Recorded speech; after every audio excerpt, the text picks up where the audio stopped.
Tentu mari kita lanjutkan pembahasan mengenai liquidity pool dengan lebih mendalam. 1. Peran liquidity pool dalam ekosistem DeFi, Automated Market Makers (AMM). Liquidity pool adalah tulang punggung dari AMM yang memungkinkan perdagangan otomatis tanpa buku pesanan tradisional.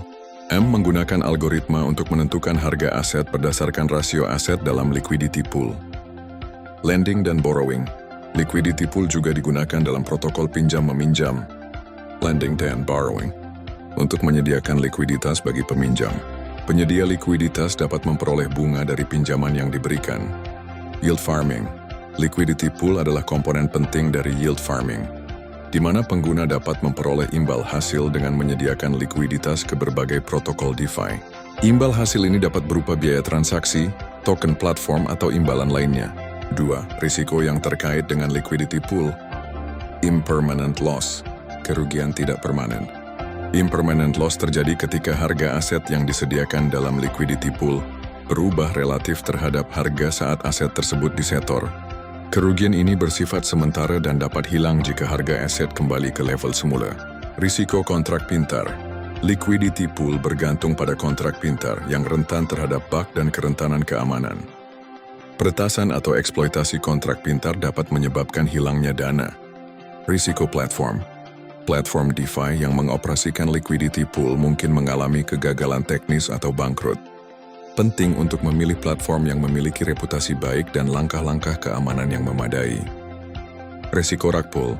Resiko ini terjadi ketika pengembang dari sebuah proyek kripto meninggalkan proyek tersebut secara tiba-tiba dan membawa kabur semua dana investor. 3. Faktor-faktor yang mempengaruhi imbal hasil liquidity pool. Volume perdagangan. Semakin tinggi volume perdagangan, semakin banyak biaya transaksi yang dihasilkan, yang meningkatkan imbal hasil bagi penyedia likuiditas. Biaya transaksi. Biaya transaksi yang dikenakan oleh platform memengaruhi imbal hasil bagi penyedia likuiditas. Insentif platform. Beberapa platform menawarkan insentif tambahan dalam bentuk token platform untuk menarik penyedia likuiditas. Volatilitas pasar. Volatilitas pasar dapat memengaruhi impermanent loss dan imbal hasil bagi penyedia likuiditas. 4. Tips untuk menyediakan likuiditas dengan aman. Lakukan riset yang mendalam. Pelajari proyek dan platform DeFi yang Anda minati sebelum menyediakan likuiditas.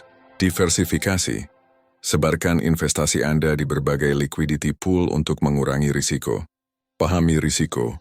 Pahami risiko yang terkait dengan impermanent loss dan kontrak pintar. Pantau investasi Anda. Pantau investasi Anda secara teratur dan waspadai perubahan pasar. Dengan pemahaman yang lebih baik tentang liquidity pool, Anda dapat membuat keputusan yang lebih tepat dalam berpartisipasi dalam ekosistem DeFi.